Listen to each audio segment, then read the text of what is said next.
আসসালামু আলাইকুম বন্ধুরা, আমার নাম হচ্ছে Afzal Hossain, managing director Islamic holidays LLP. আজকের এই ভিডিওতে কথা বলবো ইসিআর এবং ইসিএনআর পাসপোর্ট নিয়ে। ইসিআরের ফুল ফর্ম হচ্ছে ইমিগ্রেশন চেক রিকোয়ার্ড এবং ইসিএনআরের ফুল ফর্ম হচ্ছে ইমিগ্রেশন চেক নট রিকোয়ার্ড। যদি আপনি পাসপোর্ট অ্যাপ্লাই করার সময় মেট্রিক পাস সার্টিফিকেট অ্যাড করে থাকেন, তাহলে আপনার পাসপোর্ট ইসিএনআর হয়ে ইস্যু হবে। এবং যদি আপনি পাসপোর্ট অ্যাপ্লাই করার সময় মেট্রিক পাস সার্টিফিকেট অ্যাড না করেন, তাহলে আপনার পাসপোর্ট ইসিআর হয়ে ইস্যু হবে।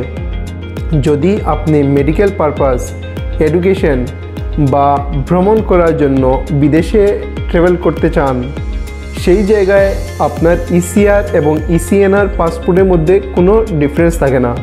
কিন্তু যদি আপনি কিছু স্পেসিফিক কান্ট্রি যেমন সৌদি আরবিয়া, ওমান, ইউনাইটেড আরব এমিরেটস, এরকম 18টা কান্ট্রি আছে, সেই সব জায়গায় আপনাকে কাজের জন্য যেতে হলে আপনাকে প্রোটেক্টর অফ ইমিগ্রেন্টস থেকে ক্লিয়ারেন্স সার্টিফিকেট নিতে হবে।